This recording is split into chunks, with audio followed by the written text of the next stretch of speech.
Welcome to the Tiger Nexus Podcast, a place where you'll find interviews with content creators and geeks alike. Your host, Ty Tiger, has delved upon the Nexus and found interesting content creators and geeks of all fandoms. This podcast is connected to the Zero Hero Network. And now we dive in with another episode! Hello everybody and welcome to the Tiger Nexus podcast. Of course, I'm your host, Ty Tiger, and welcome to Press Star and Level Up, a little sub-series on the podcast where we'll be kind of talking, breaking down, giving our overall thoughts and opinions on different games. We haven't had one of these in a hot minute. The last one was about the Arkham series. This time, we're talking about Marvel Rivals, of course. I am joined by the co-host of this little series, Anthony. Hello, bro. How are you? I'm good. Once again, thank you for having me on. I enjoy these talks. Of course, bro. We need to do these more often. So, if those who don't know what Marvel Rivals is, it's a game created by NetEase. It is a multiplayer third-person hero shooter, and you can play the likes of the Fantastic Four, some of the Avengers, Guardians of the Galaxy, the X-Men. There's plenty of characters, and the way that they've been dropping characters is like phenomenal. You know, new characters now every 30 days, with new seasons, new game passes, new maps. It's one of the biggest games at the moment, hence why me and Anthony wanted to talk about it, because me and Anthony do play a lot of Marvel Rivals. Too much Marvel Rivals. 1%. I think honestly, we like as our little group of gamers, I don't think we've latched onto a game that hard before. I don't know if you closest was probably Helldivers, but even Yeah. then, it was mainly three of us. This is like the biggest group we've had doing it. We've had a lot of people join us, and it seems to be like a game a lot of people just enjoy playing.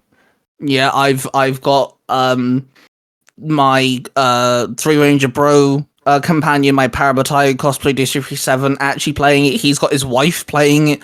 We've had some of my moderators on TikTok join us. It's just like, it's brought us all together. It's been insane. So I wanted to ask you two questions revolving Marvel Rivals, just purely on your opinion. My first question is, if you had to name one character that's playable in the game that needs reworking in any way, shape, or form, whether that's like, you know, change their abilities, maybe they need a nerf or a buff, which character would you say at the moment? As we're recording this, we are literally halfway through season 3. Blade has recently dropped a couple weeks ago as of recording this. So Anthony, do you have a character you feel like needs just needs changing somehow? I have one from each role. Go on. That's good. I like that. I like this. My Vanguard choice, so my tank choice, the person who's up front, is Venom. Okay.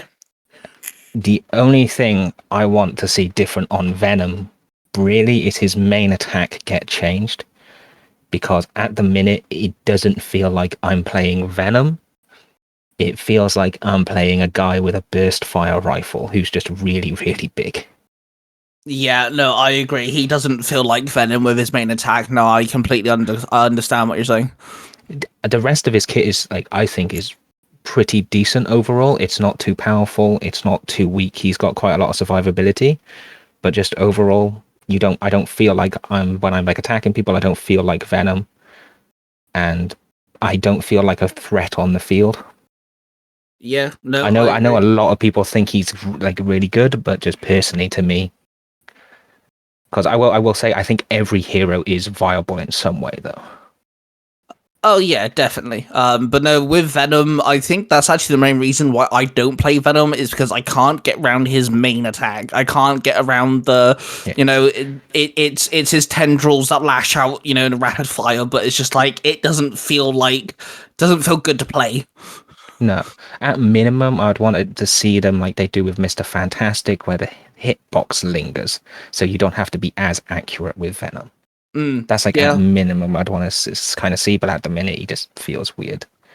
For my duelist pick though, is going to be Black Widow.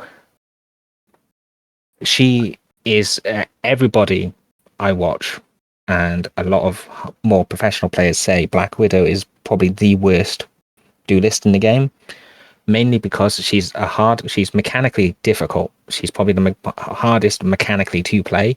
She requires a lot of commitment, and she just doesn't bring a lot of value with just the sniper. I know she's got the batons, but they don't really do much, especially because it's either she's super close range or she wants to be super long range. The combo doesn't really work that well. And at the minute, out of like the entire cast, she is probably the weakest. So I'd like to see her maybe get like her stingers, like the tasers or something, and like maybe give her like less of a sniper and more of like a DMR. So like she's faster firing but less damage, or like make it so her sniper one shots with a headshot. As a person who started playing Black Widow in Season 0, I'm a sniper person myself. I like learning snipers, Call of Duty, Battlefield. I did try to play Black Widow, and I think I did decent in Season 0, but from Season 1 onward, bringing all these different characters in, she's incredibly hard against a lot of team, so like for example, if you've got like a Mr. Fantastic, an Adam Warlock, a Venom, a good Groot or something, like that's your team that you're fighting against. As a Black Widow person, you're fucked. You are literally fucked. Yeah, I've seen like some team ups with her and Mantis being able to give her one shot, and like that's kind of the situation people use her in. But just overall, there's so many other heroes that get more value a lot quicker than she does. Like Hela, Phoenix, Punisher, all do a similar hit scan roll, but they just have a higher damage per second, and it feels better. Now, I understand why they made her the sniper, because Black Widow in the comic books is very, like, assassin-ish. So I get it, but, like, yeah, I agree, she should have her stingers. I don't want to say copy Widowmaker from Overwatch, but they could have done something similar in the sense of give her the sniper, but also give her something else. Because, like you said, the baton things, they're useless. Very rare can you get a kill in, get the upper hand with the batons. It's more of like a hit someone, run away type thing, and you shouldn't have to do that. Kit. Yes, the kick, grapple in, pull back, and kick again. That's phenomenal. That's the best part of it. I would even like to maybe see her have like a changeable gun, like go from like maybe like a burst fire rifle into the sniper. So like maybe that gives her mid to long range viability. It's just this long range to super close range just doesn't work for her.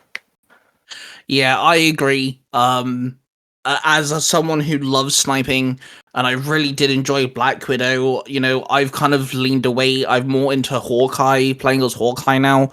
And as someone who does like sniping, I'd like, just a bit better. Yeah, I kind of agree on the Black Widow side of things, sadly. As a person who did play Black Widow from Season 0, I will admit. Yeah, and then I would say to move on to the strategist one, she's had a lot of changes recently. I think a lot of them are terrible, and it's Mantis. I would arguably now put Mantis in the weakest healer. She's got a lot of good damage. She's got a lot of good like ability ideas. It's just her healing is they've nerfed it at every possible opportunity for no reason. And the other healers either get more value in more locations from their healing, or they offer different things that are more beneficial. Like Cloak's got her damage, her defense debuffs she throws at people, which is basically Mantis's attack boost. And then like you've got Ultron that can just put a drone on someone and heal over time, similar to Mantis. And then like Luna just has a better ult than Mantis is, and they're both basically the same. Yeah, I'm a Mantis main. It's she's one of the only healers that I've kind of gelled with, and my biggest issue is I don't mind the whole, picking one person and you heal that one person. I don't mind that at all. I don't mind that there's some form of limit, but you only get 4, and it's healing other people, buffing up people's attacks or your own attack, and it's all the same, the 4 ammo that you've got. It takes all 3 things I've just mentioned is the same ammo, and it's just like Same resource, yeah. Yeah, the same sort of source pool, and I often, as a Mantis main, forget I can buff myself because I'm too busy healing other people, and so maybe put that on a timer instead, kind of like how Captain America's does as well. Captain America's shield throw has a fucking time limit, and it's a fucking shield he can throw, for fuck's sake, and shit like that. Just put on a timer, that's fine. And also, the hardest thing about being a Mantis main is healing specific characters, and sadly, most of them are tanks. Venom, Hulk, and Groot are really hard to heal as a Mantis main. It is diabolically hard, and as a Mantis main, I love her kit. I love the fact that I can snipe people out of the air with Mantis. I have done Iron Man, Ultron. I think the hardest one is Johnny Storm, only because he can move. He's got more movability in the air than the others, but I can snipe people out there. I've taken out Hawkeyes and Black Widows before as Mantis. She's got a really good attack, but her healing just needs to be changed. It needs to be altered somehow. I don't know. The healing's atrocious, for especially healing specific characters. Like Mr. Fantastic, healing him is so difficult. It's so hard to heal a Mr. Fantastic if you're playing as Mantis. Yeah, so the change, they've noticed that too, because that's why they've done some changes where they've made it so it's percentage based rather than just point based. So the more health someone has now, the more healing she does. So she's gotten better, but to retaliate against that, they've also reduced the amount of healing she does. And now, on a low health character, she heals less than she used to. And the people you kind of want to keep alive first are the healers, who are low health characters. And if I'm playing Mantis, or I'm seeing someone playing Mantis next to me, and I'm Luna, or I'm Cloak, and Cloak and Dagger, I can't really trust either. I just can't trust whoever's playing Mantis to keep me alive in that situation. I think apart from the sleep, if they have the sleep available, the sleep is really good. I will give that. And she can gain resources on headshot, but it's quite hard to do, especially on smaller targets and stuff. Yeah, I feel like this is where me and you have been lucky, because me and you play Marvel Rivals a lot. Even when the boys aren't around, me and you have teamed up together, just me and you.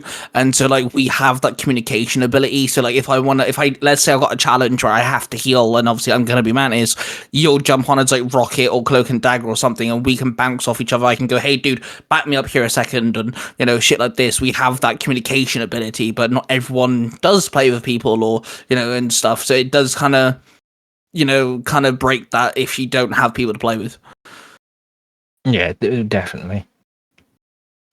So my second question is, if you don't have to name a specific character, but if you could bring in a character or a group of characters, or just have some inclusion from another source of characters to Marvel Rivals that aren't in Marvel Rivals, who do you want to see be brought to the game, and how would you see them playing?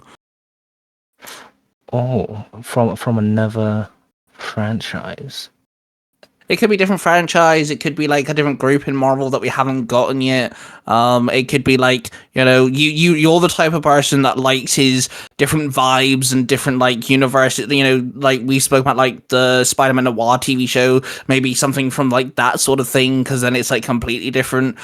Just it could be anything really. If it was Marvel wise, my heart says to pick for balance. Oh, my brain says to pick for balance. My heart says pick the character you would love to see in the game. So I've thought about it a bit. I would love to see War Machine come in at some point, just for a hit scan, or MODOK for more villains, or Lockjaw as Vanguard types things.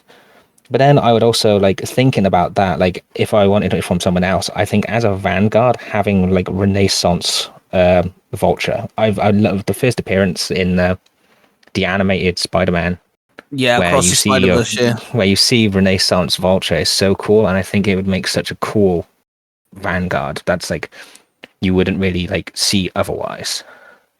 But if I Yeah, had to pick from like maybe like another franchise, I think like Power Rangers or Ben 10 would be kind of cool to see, rather than like something like DC.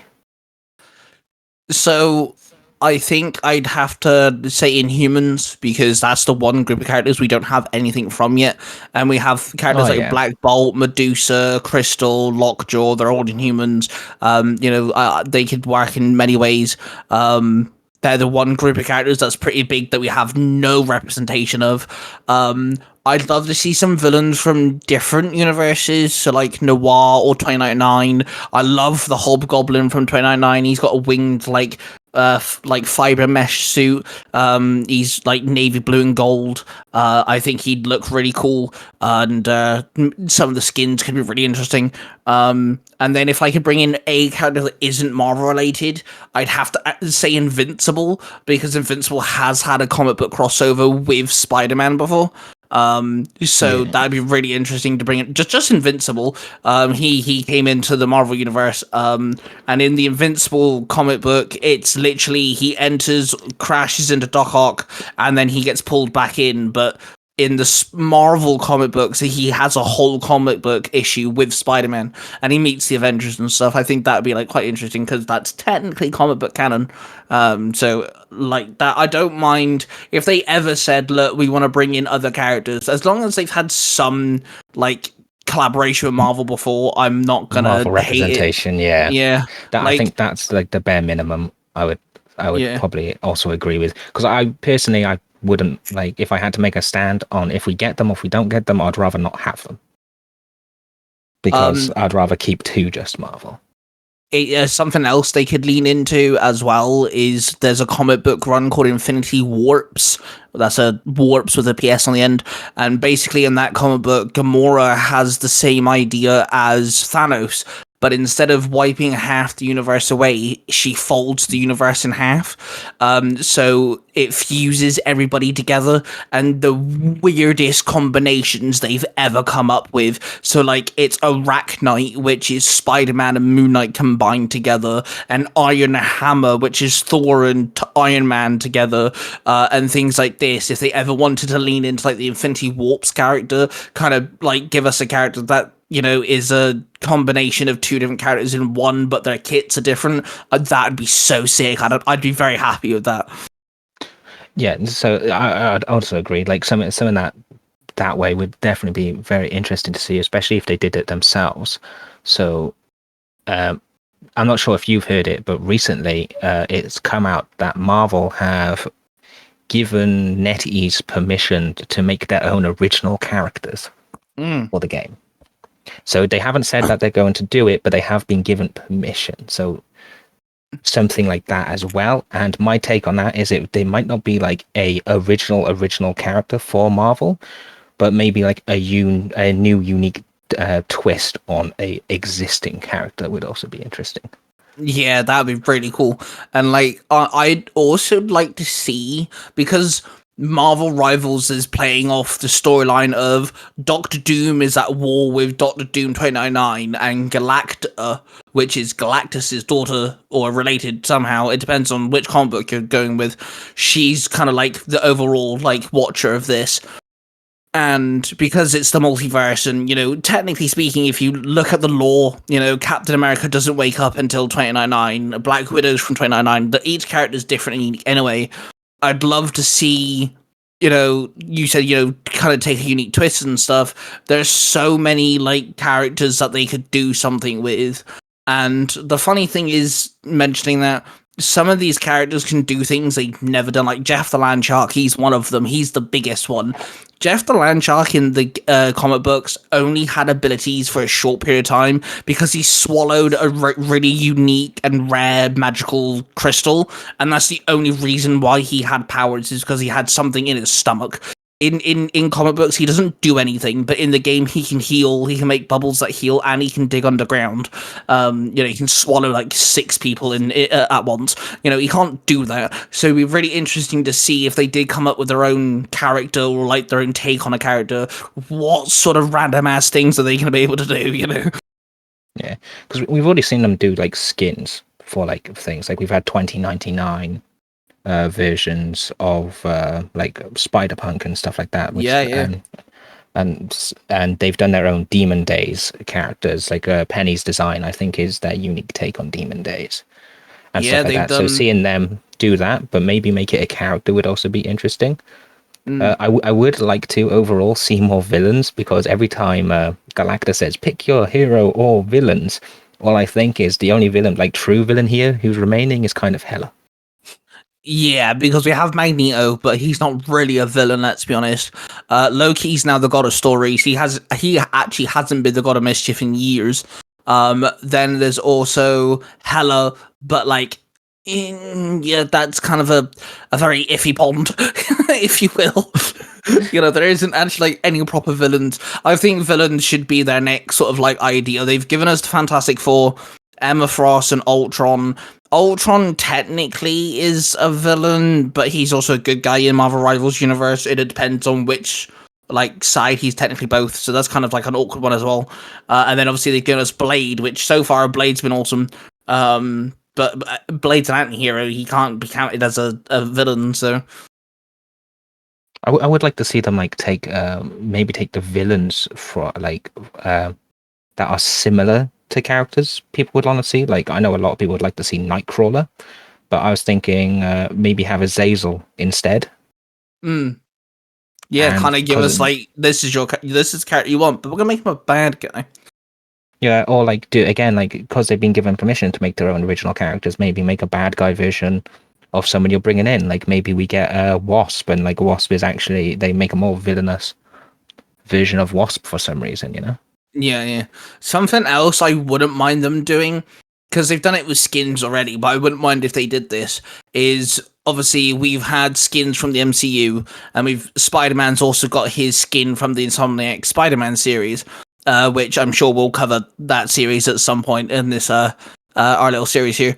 And I wouldn't mind if they actually took a character that's well known, but a version of that character from something else that's already out there. So like, for an example, they could give us Miles, but they could give us Miles from across the Spider-Verse. Like, it's the same Miles, that I wouldn't mind if they wanted to do that, kind of like bring in the multiverse a bit and like actually connect everything. I wouldn't mind if they did stuff like that. No, I think they could do some interesting stuff there as well. There's Marvel, we already know they've got thousands upon thousands of characters they can use. I keep seeing people's lists online like, hey, this is the characters I want to see. And some people have added characters that haven't been mentioned in like 40 years. Like some of the old original Spider-Man villains, like the Wall and the things. Wall has been the big one, yeah. Yeah, like shit like this. Like I'd be it would be very interesting and wacky and weird. But I'm so down, man. Bring some characters I haven't had any love or attention for yonks. I want to see the more like weirder stuff, and I want to see the stuff that isn't just humans. So like maybe like Lockjaw, or what is it? Lockheed is the dragon, isn't it, as well? Yep, Lockheed. Yeah. Oh yeah, there's definitely a few like the Marvel pets. See, if they can make their own original characters, that gives them a lot of opportunity to bring characters in that wouldn't work. So, like, you've got Fin Fang Foom, who's a massive dragon. You've got Galactus, who's a massive being. You've got Ego, who's literally a planet. If they wanted to, they could get these massive, humongous, over-the-top bearing characters that wouldn't work on Marvel Rivals, but go, hey, this is our version, we're going to make them like a playable character, we're going to make them work, so that's definitely a thing they can do now as well, if they can make their own character, or, See, with that, there is only one thing I think might go bad for them, is if they tried to make their own character, because people play this game to play their favorite characters, so having a twist, I think, is fine, but if they were like, we've made this new superhero that no one knows because it's just in Marvel Rivals, I don't see that going well for them, and I think that might be like one of like just another like their new biggest critique they would get. I think the only way it would work, and people for like, okay, not everyone's going to accept it. Welcome to the world, but I think the only way that it would work is if it was so heavily tied to an already existing character. So, like, for example, what I mean by that is, like, for example, they give us a brand new character, but they got metallic wings, they can fly, they're a gunslinger, and it's like Falcon's daughter or some shit, so it's basically Falcon, but it's not Falcon, if that makes sense. That's the only way I see that working, but some people would love that. As a story writer myself, I'm obsessed with making characters like OCs that have like relations to other main like characters that already exist, and I know Cosplay Dude's one of those people as well, but like you'd also have people that sit there and go, okay, why not just give us the Falcon? Yeah, definitely. And I think that's going to be the problem going forward if they did decide to do it. Okay, so oddly enough, the last time we did this, you had nothing. This time around, you've actually prepared yourself. So if you want to kind of throw something at me that you've prepared, I'd be happy for that. I appreciate the fact that, we both I came up with a couple questions and you've come prepared as well. I appreciate that. So, of course, to state, because we haven't stated it already, we are casual players of this game. Yes, we don't play ranked. We don't play ranked. I look into the ranked scene. I keep an eye on it. I'm just interested in competitive esports, so I like looking at ranked games. I think Marvel's has quite an interesting one. So I do follow tournaments and stuff like that. But one question that keeps on popping up that I think we probably share the same mindset to is role queue or role lock. Yes. So many people keep on complaining about this 2-2-2 setup. Would you want to see role lock or not? So for those who don't know, I'm just going to quickly explain what Anthony's asking. So basically in games like Marvel Rivals, Overwatch and things like that, where it's like a hero shooter with different classes, a role queue basically means that before you go into a match, you are set to pick a specific role. So when you load into a match, you are limited to that role. So for example, if you want to play the healer class, so like the strategist as Marvel Rival would call them, you'd click on the one you want. So let's say it's healers. When you go into matchmaking and then you get to pick your character, you're limited to only the strategist, only the healers, and everyone has to do this. And for quick play, I'm gonna say no, because a lot of people are casual players. They don't get to play it all the time. Let's use James and Cosplay Dude as an example. James works from 8 o'clock in the morning to 6 p.m. Cosplay Dude works nights and he's working almost 12 hours. Those two don't get to play as much as like me, for example, who's a carer, and I get a lot more free time in my hands.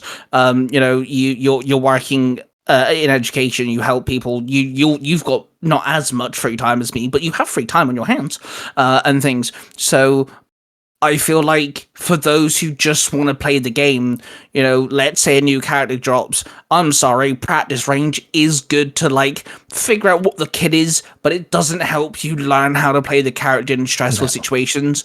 And so for quick play, like the way that we play it, I'm gonna say no. If competitive or ranked, however you want to label it, if it helps them out, I mean, I couldn't care less. I don't play ranked. If it helps them out, then sure, maybe limit it just to ranked. But as a person who just wants to jump into the game, I also make content. Everyone knows I make gaming content and I like to live stream the game. I also make just random gaming videos. I don't want to be locked because let's say I record a Marvel Rivals video, I may want to do a video where I'm like, okay, I want to do a video where one match is Vanguard, one match is Duelist. I'll do 2 matches and I want to play 2 different characters, 2 different classes or something, and role queue is just going to make me, that recording session, a ball ache. Yeah, so I would say completely, I don't want it. In ranked, in competitive, I don't want it. I don't think the game needs it. Like you've said, it will make the game slower. Like just matchmaking times would increase in length for people because Yep. you're there. Even or if it was in quick play, imagine trying all like 5 to 6 of us all having to argue. It's like, oh, who are we playing? Who's playing healer? Who's playing Vanguard? Who's Yeah, playing yeah, duelist? It'd be a nightmare. It'd be a nightmare to sort out if you're stacking. And yeah. but mainly, the reason I don't want it is because it ruins the creativity of the game. Like, there's been times where we go in and we see, oh, 5 people have picked duelist. I guess I'm playing duelist too for the 6th one. We're going team violence, and Yeah, it's yeah. worked out or it hasn't worked out. And It's just I've fun seen though. It, like, you know, doing that sort of thing. It's just entertaining. Like the amount of times, like, okay, let's use team violence, which is an ongoing joke in our little group, where there is 5 duelists, and whoever isn't picked the character's gone, yeah, right, we'll do team violence, and all of us are duelists. It shits and giggles. It ruins little moments like that.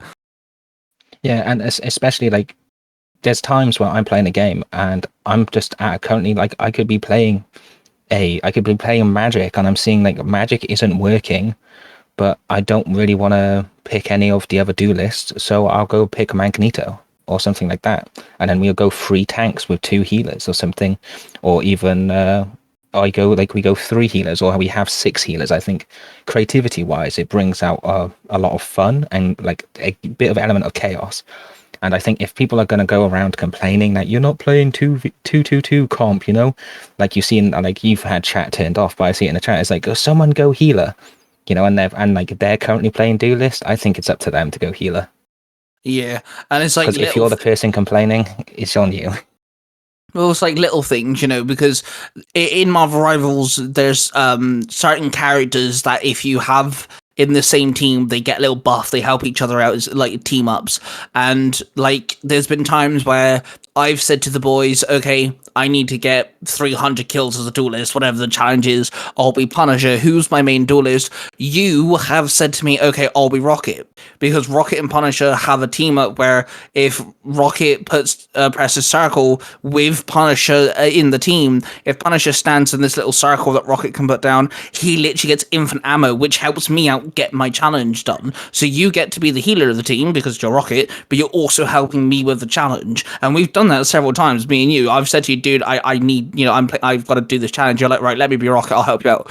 And you're just helping me get that challenge done. And like, if you've already picked Vanguard, for an example, and I've said to you, I've got the challenge, you now can't do that because you're limited to Vanguard. Yeah, and that's one of the biggest ones. They've also like changed up a bunch of team ups and stuff as well. So like now I think it would help if we had team ups more with like vanguards and strategists, maybe to convince some that people needs to happen more. But we've already seen now because Adam and Luna got a new team up, and that's proven to be a bit disgusting on Luna's end, being because she's already really, really powerful, and now she gets an even more powerful buff when she's teamed up with Adam and stuff. So it might cause a bit of problems, but I think that's a balancing issue that the devs can just work around. They've hot fixed a bunch of characters. Ultron came out, he was a bit too weak, and like literally in the day, I think it was, they made him a bit stronger. I also find if they do the whole roll queue thing, the issue there is when a new character drops, like Ultron, who is very vastly different to any character we had, like Blade, who's also very vastly different, it's now going to be an argument to get to play the new character in quick play. Let's say they added it quick play, no one's going to be able to play the new character. Yeah, it's already quite rough to do it because it's like whoever can pick it first, go ahead, pick it first, and like Braid was surprisingly easy for a lot of people. I saw that they were able, like not a lot of people trying him out. Maybe people just got comfortable, but he seemed a bit easier. But there has been times where it's like, oh, I really want to play Ultron, but someone else has picked Ultron. But again, then you've also got the thing of like, Cosplay Dude did this the other day where he was like, I haven't tried Blade yet, I'm going to play Blade. Halfway through the match, we're getting around his kid, and he's like, yeah, I can't play Blade, I'm going to jump on Penny. So he changed to Penny, and we actually ended up winning that match because he changed to a tank and, used his nest and everything, uses Penny's kit very wisely, and actually helped us out. I became Blade, who, I've actually learned how to play Blade really well, and we actually ended up winning. And it's just like, if you're role queue locked, if Willie was like, okay, I don't want to play this new character, I'm going to change. He's limited to whatever class the new character is. And, what if you're one of these people who don't have a character you can play as in that class, for an example? Because not everyone, we do have the suggestion to people, at least have one character you can play as in all three classes. Just one. Like, that's fine. Just make sure you can play one character in all three classes. That's our suggestion to people. Especially if people are asking me live and stuff, hey, I want to get into Marvel Rivals, any tips? I always say just make sure that, when you're comfortable playing the game, you've got one of each class that you feel like you can play good. Because that just helps the team more than anything. But, that also ruins that then too. Yeah, 100%, just all around. So I just don't think it's necessary, and unfortunately, I think the conversation around it has only come about because the gaming has, especially shooters and FPSs and anything competitive like that have gotten so competitive. They everybody has this competitive mindset. You're watching streamers now; they're playing ranked modes. It's like, oh, can I get to the highest rank in 5 days videos and stuff like that, and everybody's got this competitive mindset now with these games. It's not I'm jumping on for fun, I'm jumping on to play competitively. And even if they go into quick play, it's trickled down from ranked into quick play now, and you'll see people complain it, and it's like, we're here for just to have fun, and if we have fun messing them out in a silly little team composition, that's probably not going to work. It's like, it doesn't really matter. Yeah, in that sense, but I think that's what it's been caused by. It's just people becoming too competitive. Agreed. Okay, so what else you've got on your little list? So on my little list, we talked a bit about just then about when people come in, they ask for oh, I haven't played it before and stuff like that, right? So just to bring it up, what are your recommended heroes for people who haven't played games before? They haven't played a shooter before. They haven't played a hero shooter before, and just your general personal recommendation. Okay, if you've never played a game like Marvel Rivals before, I'd recommend characters like Punisher, because he's basically the Call of Duty character. He's very easy point and shoot. His kit I also find is very easy to learn. It is a dude with a gun. It's pretty simple. Strategist, I'm gonna say Jeff the Land Shark, because now they've also updated him where his little healing stream also hurts other people. You can do damage that way. Again, easy kit to learn. This is where the practice range does come in handy, because you can just mess around and learn everyone's abilities. I do believe Jeff's rather easy to learn. We actually know someone, Cosplay Dude's wife, she picked up the game. She's never played anything like this before in her life. She literally plays things like The Sims, and, I think she's picked up a Mario hero there and shit like this. So she's very new to this type of game. And I feel like, Jeff Landshark is one of our mains. Sadly, I'm going to have to mention Scarlet Witch. She's also very easy to learn. She's, you don't need to aim. You can do. She does have an ability where you do throw projectiles at people. But the whole, holding the button, just draining people's life is, whoever's near you is going to get attacked. Very simple. For Vanguard, that's more of a tricky one.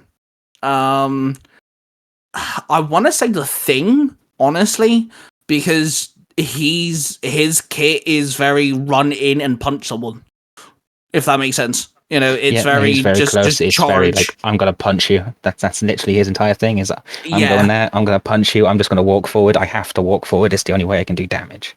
Yeah, so I feel like the main ones would be Scarlet Witch for Duelist, Jeff the Landshark for Strategist, and The Thing for Vanguard. I'd say if anyone's brand new, personal recommendations, I'd have to say, try. All of them are tricky, sure, but I mean, it welcome to these sort of games.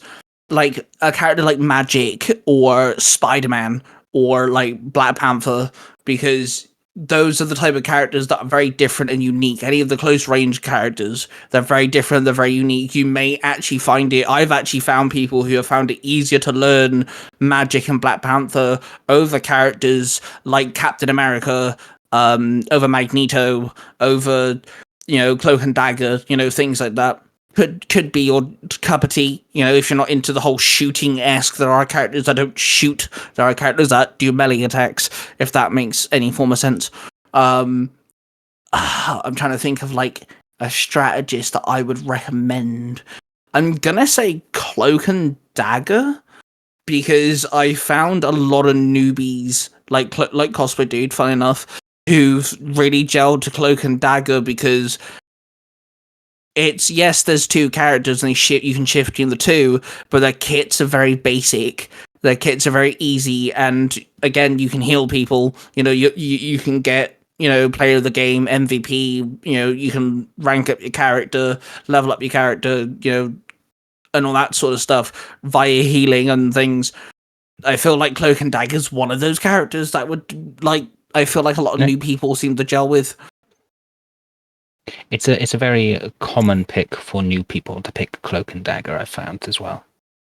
Yeah. And the kit is quite complex, I would say. I would say gameplay-wise, she's probably one of the more, more harder type characters rather than mechanical, but she has, like, a lock-on attack on both characters. She does a lot of healing, and, like, I think a lot of people have found that quite nice to start with. It's kind of funny, like, how you've, like, all the characters you've mentioned, like, on my list, because I've broken it down, I've put, like, quite a lot of the same characters. I've said, if you haven't played a game before, if this is your first ever game, play Thing to go in and punch people, play Scarlet Witch because she aims for you, play Jeff. If you've played a shooter, if you haven't played a shooter before, so this isn't your first game, but you have played other things, like, try out the Thing again. Like, again, he punches, he's quite an easy tank to get in. I actually recommend maybe playing Iron Man. You don't have to aim too much. He's got a large splash damage. You get to stay out of range from people by flying. And then I would recommend as well, like, play Cloak and Dagger. Good healing. You don't have to aim too much. Yeah. And I've said, like, if you've played shooters, but you haven't played a hero shooter, try Magneto, try Punisher, try Luna.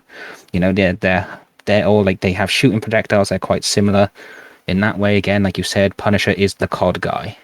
Yeah. And, like, Luna's just a really good healer. It's, like, probably the best healer. And she's just a hit scan character that does, like burst fire damage. But personally, recommendation is funny. You mentioned Magic. I would recommend Magic as well.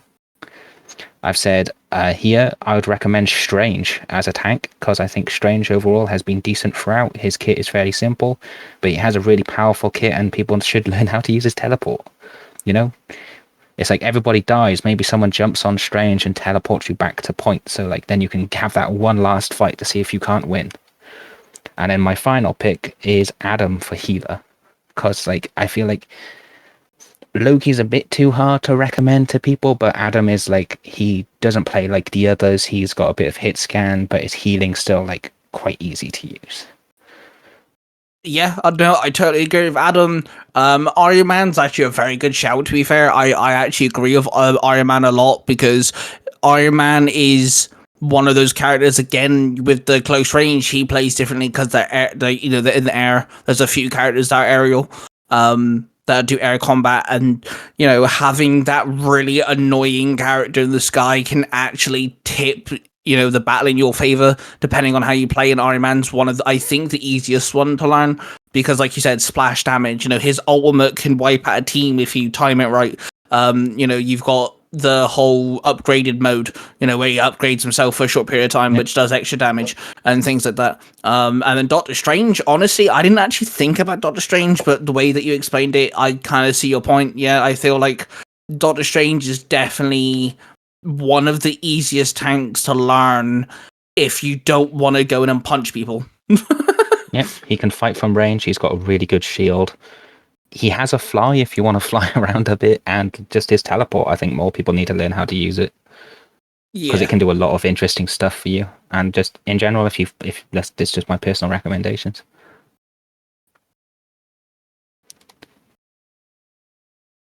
And I think another one which we actually get asked quite a lot but I think I'm going to start with the opposite side of the question first. Is who's your least favorite hero to play? Oh, And my least favorite.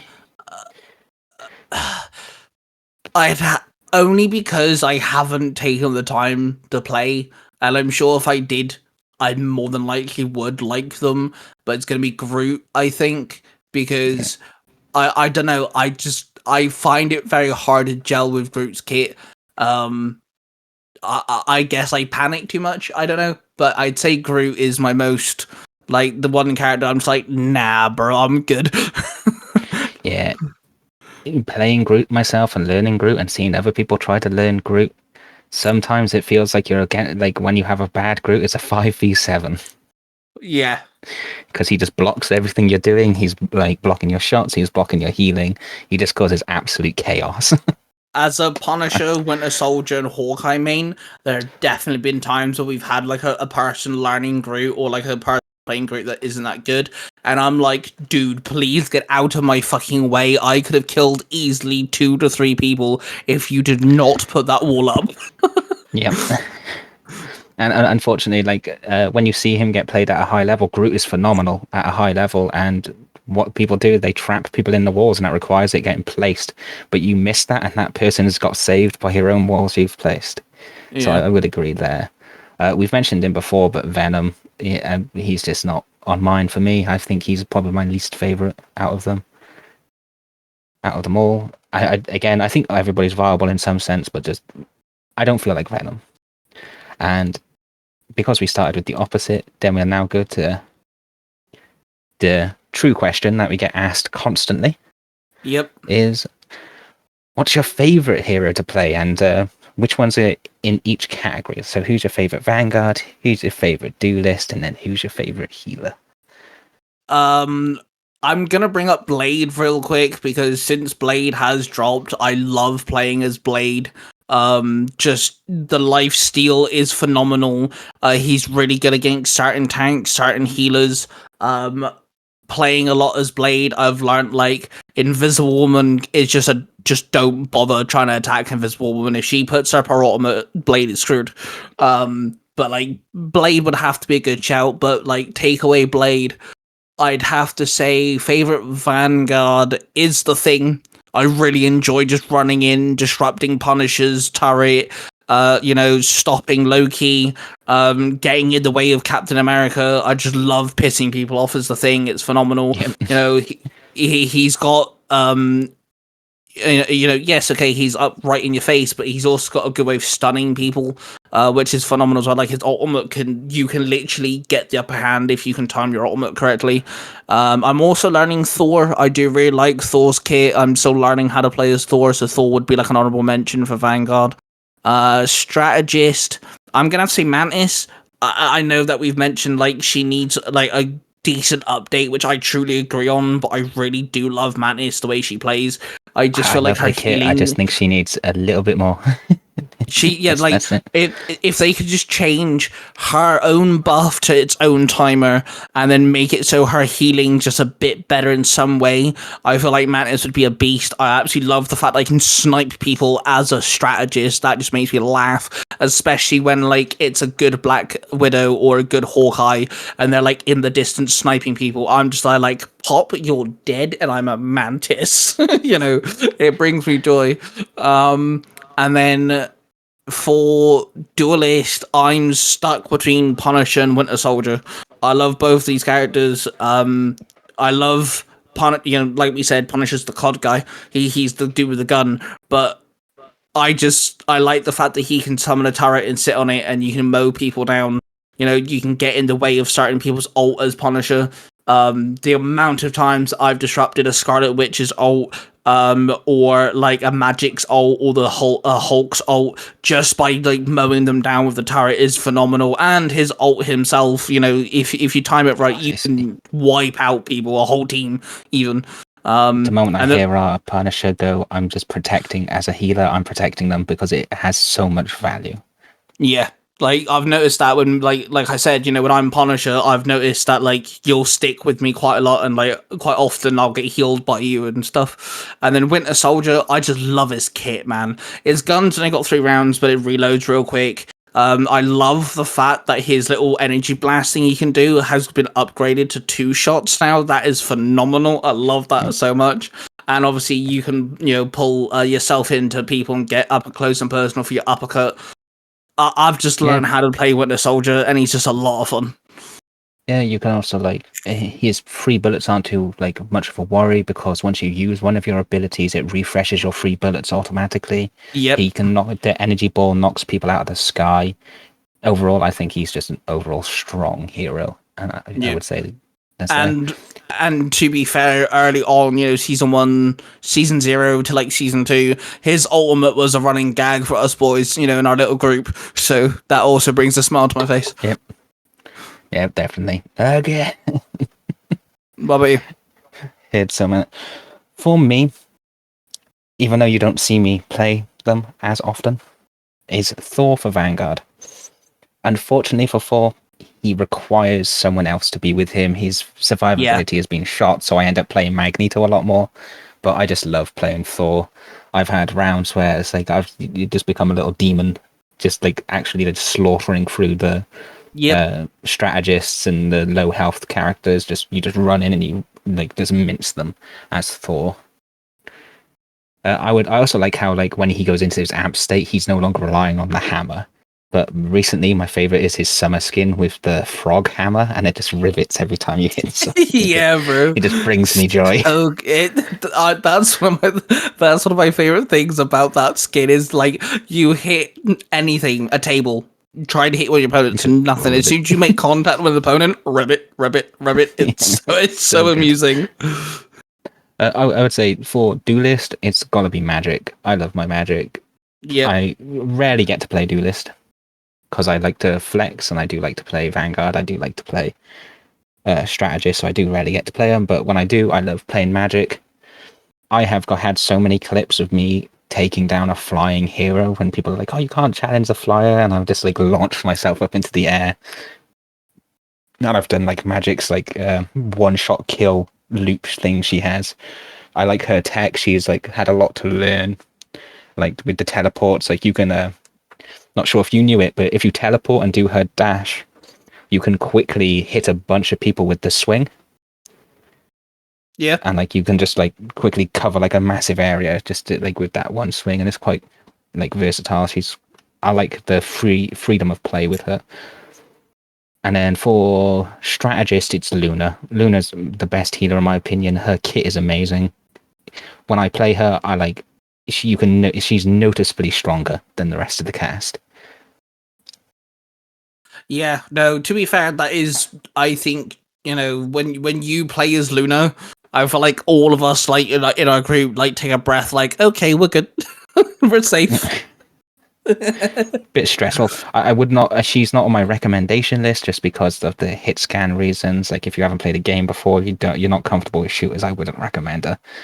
But she is the strongest. Yeah, in my opinion. So that's just why you gotta love having someone that's really strong in your list of characters. Yeah, no. When it comes to you playing Luna, you are a tank. You're a beast, and she's your first lord too. So that makes a lot of sense. Yeah. Too many hours played as Luna.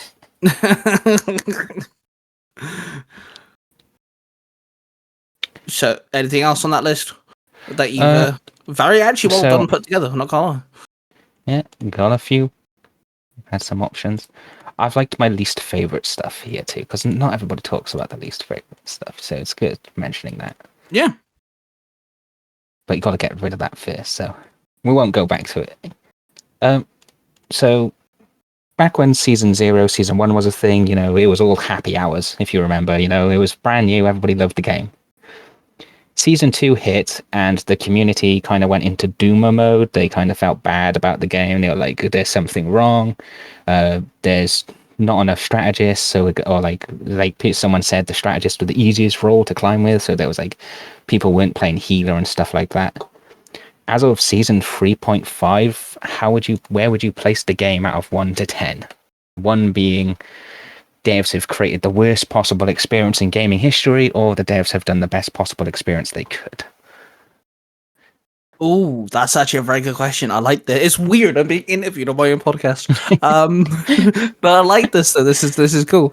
I'm gonna put it in a very I feel like a very this is a safe number, but I'm gonna say 7 because it is one of the best multiplayer games, and it's I stand by that. Like, there's a reason why so many people keep going back to it.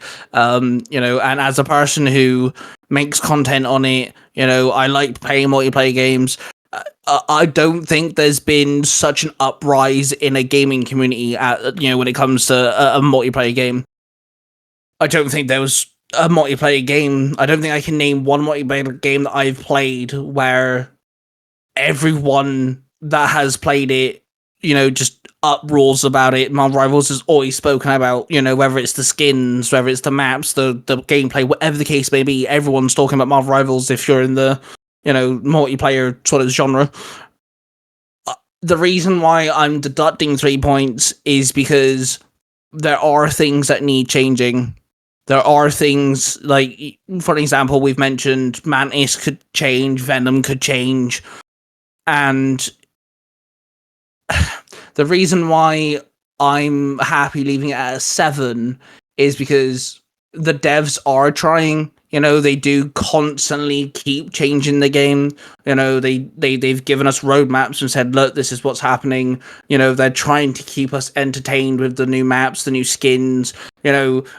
I guarantee you now, Blade was not on their list of characters, newer characters to give us. They just gave us Blade because we kept demanding it. They're trying to keep people pleased. And, I understand that when, a game doesn't, get made overnight, it's really hard to keep up with everybody. So, sure, maybe, in a couple months' time, Mantis could be the best healer in the game. We don't know. We don't know exactly what we're going to do by the end of next year. So I get that they're trying to please everybody, but that also takes a toll on certain things, like certain characters being weaker than others. But also, it all comes down to personal preference. Like, me and you hate Venom. We don't like playing as Venom, but I guarantee you now, there are going to be people out there who sit there and know Venom is the best Vanguard, best character in the game. Just because we don't like Venom doesn't mean everyone dislikes Venom.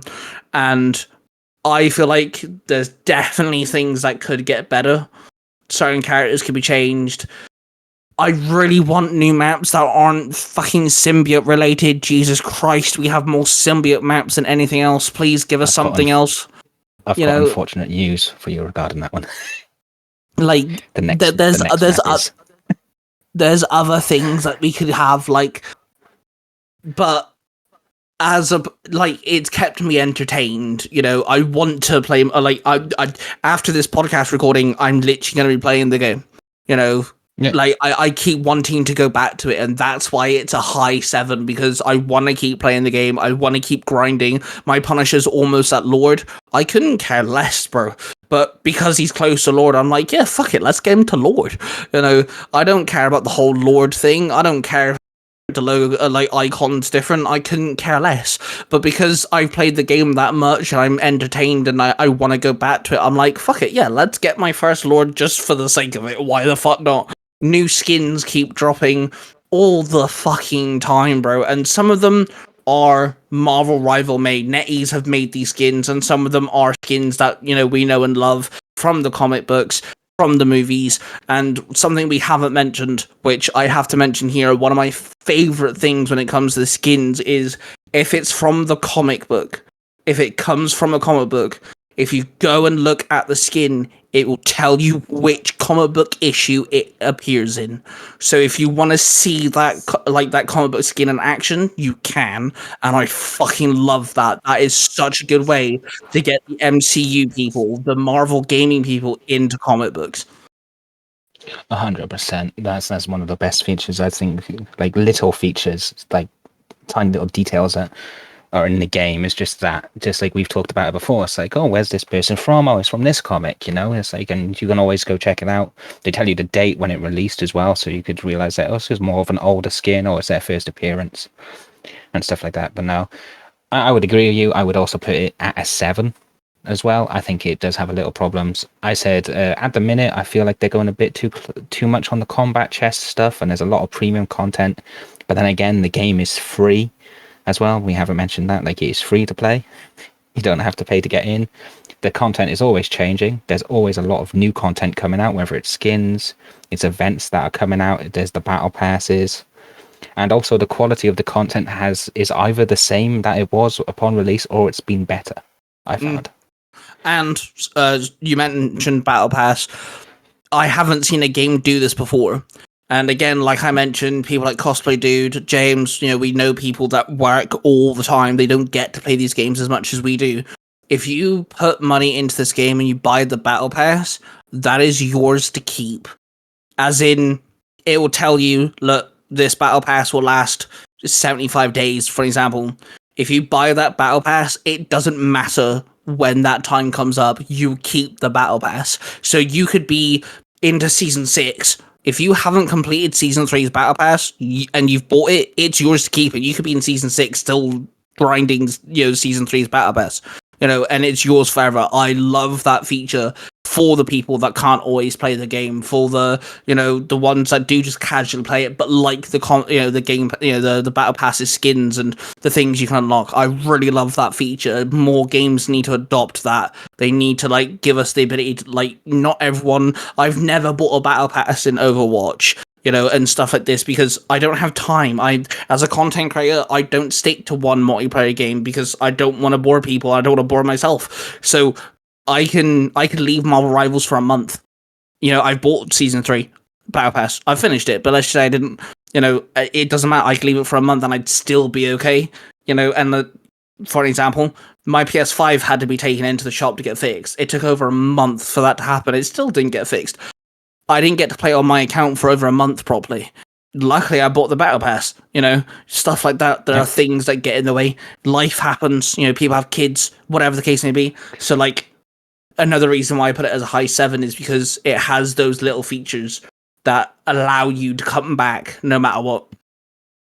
Yeah, and it's like you've mentioned it, the people, they have a life outside of this. So, it being once you buy it, you got it. The only time other than Marvel Rivals I've ever bought a Battle Pass was if I've already completed the Battle Pass. And it's well, I've got it at 100%. I can buy it now. Any other time where it's I haven't had time to play the game, that season, it's I don't buy the Battle Pass. I miss out on a bunch of content otherwise. But it's I've also been happy to spend money on those Battle Passes because they're good Battle Passes. Yeah. All of them are decent. And it's the same with the combat chests as well. The combat chest, once you buy that event is now permanent. Something else as well when it comes to the battle passes is they're always themed and they stick to that theme as well. You get these games that give you a battle pass, but then they also drop other things that aren't related. So, for example, at the minute, Season 3 is the Phoenix Force versus the Symbiotes. So your skins are either the Phoenix Force or the Symbiotes, and now they've just dropped 3 characters that will have skins, which is the symbiote and the Phoenix Force at the same time. The skin itself is Winter Soldier, Cloak and Dagger, and Venom are all getting skins that have the symbiote and the Phoenix Force. We've had Black Panther, Magic also drop. You can buy those skins whenever you want. They're not part of the Battle Pass, but they're also Phoenix Force skins. And they kind of keep around the same. But at the same time, they also sometimes give us skins. I know we're getting a Penny Parker skin, which has nothing to do with it, just to keep people interested. But it keeps with the theme, Yeah, is there any themes you would like to see along that? If they're in the future? A theme I'd like to see. Apocalyptic, kind of barren wasteland, like, you know, like give Similar to us what the Penny one they're going to come out with soon. yeah, like give us like, you know, characters that have had like, you know, their suit like made out of junk and scrap metal, and you can tell that it was like put together in like a random shed or something. That'd be kind of like sick. Or oh, I know Marvel Zombies is a big one. A lot of people want to like zombified skins. I mean, I don't care if we do, but that would be I interesting. have a different idea for that. Because I've said like I wouldn't mind an alternative universe one, like where they've had like alternative appearances. If they're similar enough, make them like a skin. Or like my other idea would be like a first appearance skin, so like you get all the classic stuff. Yeah, that's something me and you've spoke about before, because I think either do first appearance skins, you know, the very first time they were ever in comic books, the very first ever look, you know, Jeff, Luna, they wouldn't really get skins because, you know, Luna didn't first appear in a comic book and she's always pretty much looked the same, and Jeff, he's literally the same thing in the comic books, but not everybody gets skins in each season, you know.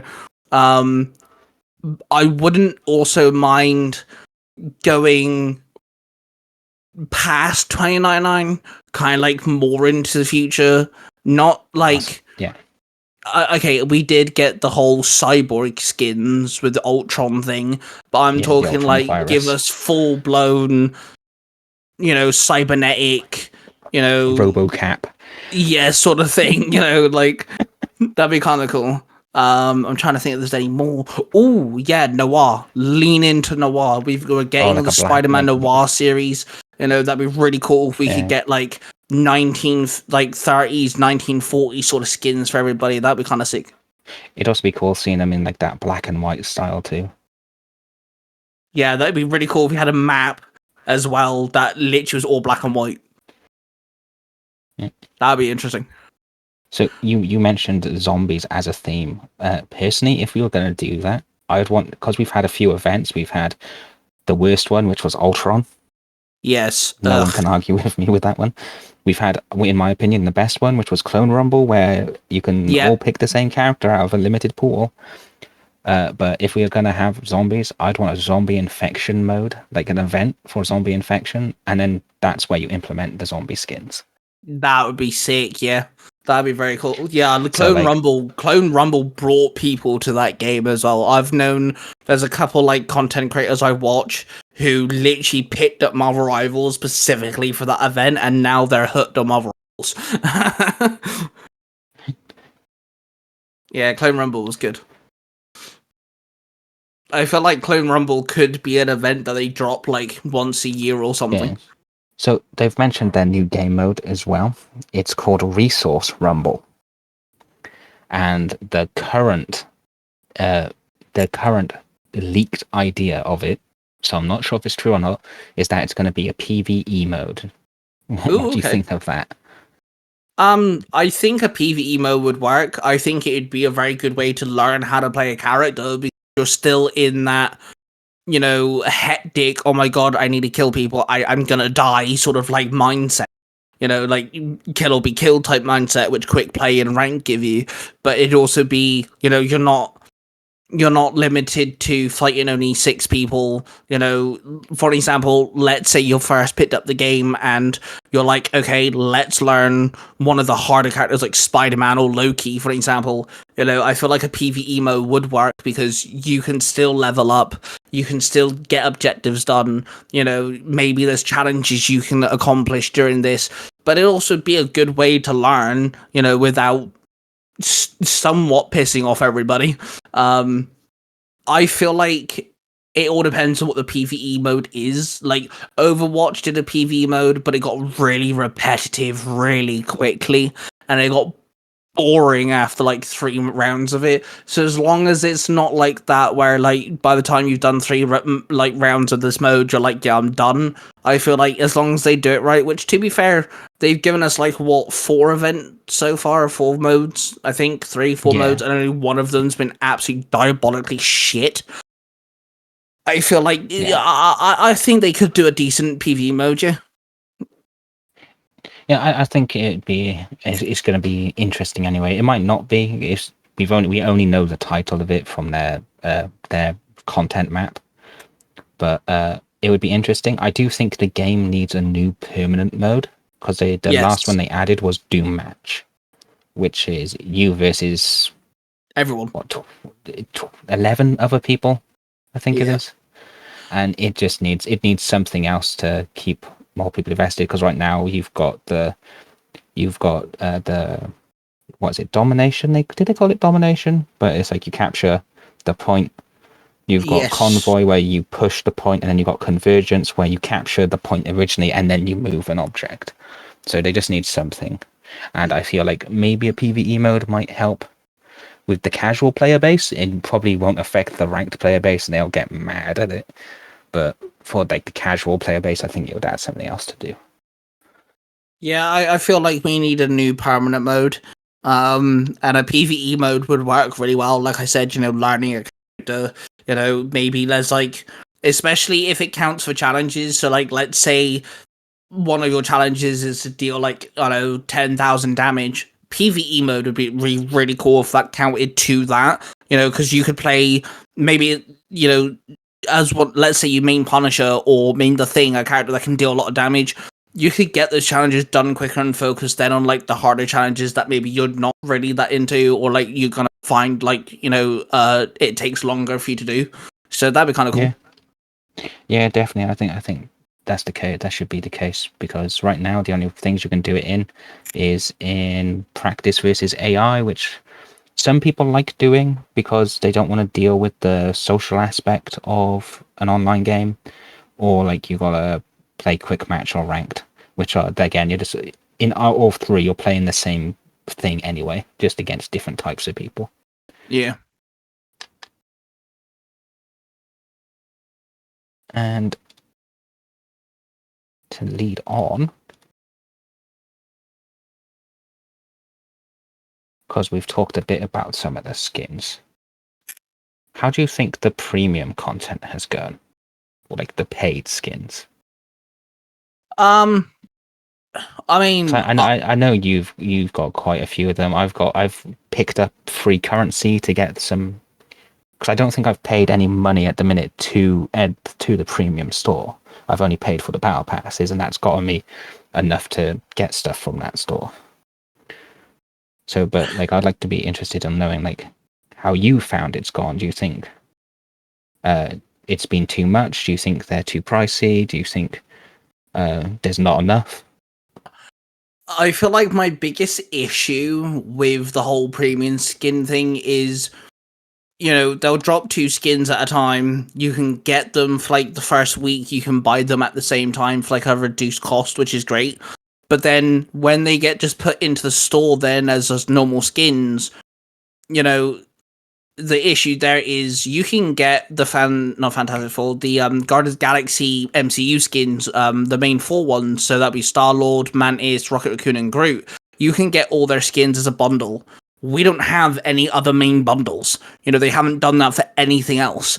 And it's like, okay, we've got the Phoenix Force skins, for example. It'd be really cool if you could buy just one of the skins, but you could also go here, have another bundle, get 3 or 4 of the same skins for all of the characters. And I think that's the biggest issue there is, as a part, like, yes, out of everyone that we play with, I am the person who bought the most skins. I get money to spend on whatever. I also make content on the game. That's mostly why I buy the skins, just so that I can, make content on it and shit. But like, it's really hard because, let's say they drop a whole bunch of Phoenix Force skins. I'm like, okay, which ones do I buy now? Which ones do I buy in a month's time? But then within that month, they'll drop a whole bunch of skins that I want to buy. But if they did a bundle, which is a reduced cost, I could go, okay, I can get all 4 of them now and not have to worry about it in a month's time, if that makes any form of sense. I feel like maybe in the future at some point, maybe some of these older skins they've done as well, maybe put those in a bundle, like the Immortal Dragon stuff. I don't think they've added one since Squirrel Girl maybe was the last one. Put that, we got the Immortal Dragon bundle on sale, like, get them all at a discounted cost. I know some people who've already bought them might get mad, but I think it might help with their constant release of new skins. but that also then would allow them to, like, for example, using Immortal Dragon, let's say in Season 5, they want to make another Immortal Dragon skin, they could drop the new one, but then make it a bundle. So it's like, hey, we've just dropped another Immortal Dragon. I know we haven't done this in a while, but, you can get the new one with all the old ones at the same time, that sort of thing. It allows them to, like, a bit more breathing room. Other than the other thing about the bundles as well is that they've given discounts from them, haven't they? So if you've bought half of the bundle, you can still pay at the discounted cost for the other half. Yeah. So that'd be good to see too. Like, I think there should be, like, a weekend sale or, like, once a month or something where some of the skins get reduced, because, like, Iron Man's MCU skin is still the most expensive skin, hence why I haven't bought it, because, like, it's still the most expensive skin, and there's a lot of people that complain about that. And it's just like, okay, give us, like, a way that, like, some of these people can still buy your skins, even though they're really expensive. Maybe more people would want to buy those skins, and things. But again, it's a free game. Like we said, you do not have to put any money into the game whatsoever. And they need to make bank somehow. And my favorite thing about Marvel Rivals, and one of the reasons why I will put money into the game, is because it is third person. It's over the shoulder, which means 100%. You get to see the skins you're using. This is why I've never bought skins on Call of Duty or anything like that, because why would I buy a skin if I can't fucking see it? They feel less like I'm doing this to show off my money and more like I'm doing this because I think that looks really cool. Like you said, Iron Man, in my opinion, is the worst one, but, like, Punk Magic is my favorite skin in the game, and I like it's for my own personal thing. I think it's such a cool skin, and I just love seeing the skin. Well, we've mentioned Thor with the frog hammer. Squirrel Girl's another one. Her punk skin, when you reload, it makes a little guitar rift. Little things like that. You don't have to buy these skins, but if you do, you get cool little features like that. And I think it's really cool. And because it's third person, you're locked to third person. You can see how cool your skins look in game, and, like, for example, you know how much I love the Future Foundation skin for Spider-Man. If you do the emote, the color palette swaps so that it's white and black. So if you do the emote, the black will become white and the white parts become black, and it's so sick. You can do that whenever you want in a match and just switch your color palette, which they both look really good because it's either primarily black with white highlights or the other way around. And it's just like little things, like little details like that. It's just so fucking sick. And you get to see that because it's third person. Yeah, no, 100% agree.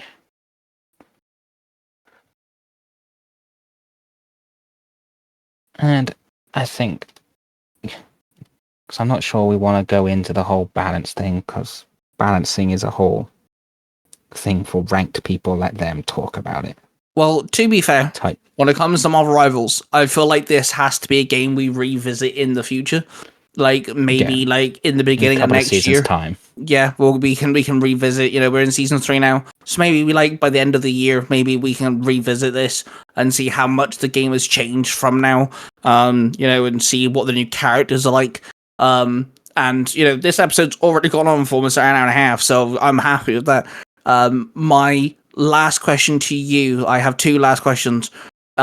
Is if you could rank the newest characters that have been added, so that would be the Fantastic Four, Emma Frost, Ultron, Phoenix, and Blade.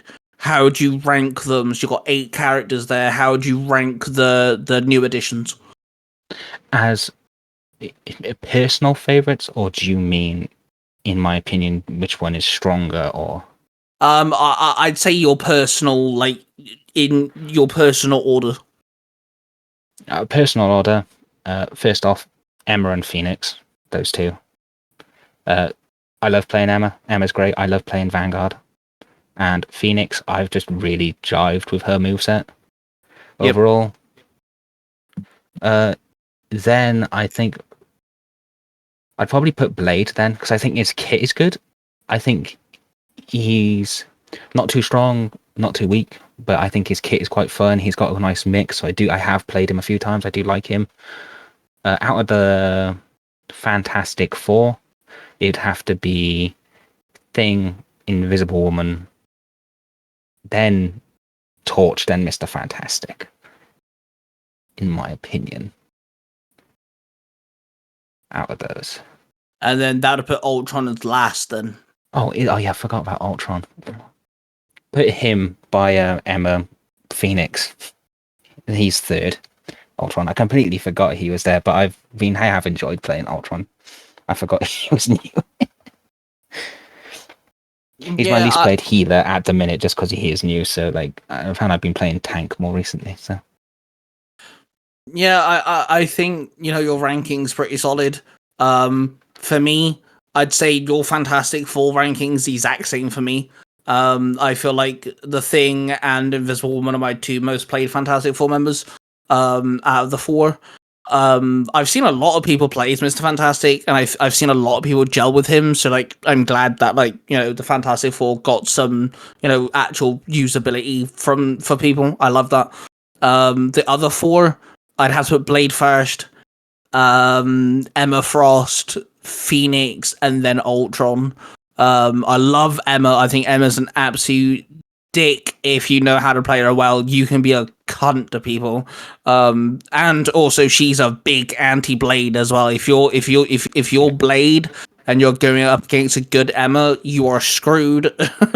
Because his shotgun doesn't do much against her diamond skin. She can attack you long range, and if she gets hold of you, you're dead. yeah, So- and I think she's like one of the few newest characters that has just had nerfs. Like, they've had to tune down her kit because she used to kill people. Like, if she grabbed a healer, that healer was dead. There was no saving the healer, you know. But definitely, I will say this is probably because Fantastic Four were the earliest, so like they're not going to be the craziest. For some reason, Johnny is considered like one of the best characters in the game, even in the tournaments. A match would rely on who had the better Johnny. I personally don't get it. I think he's just another flyer, but that's just me.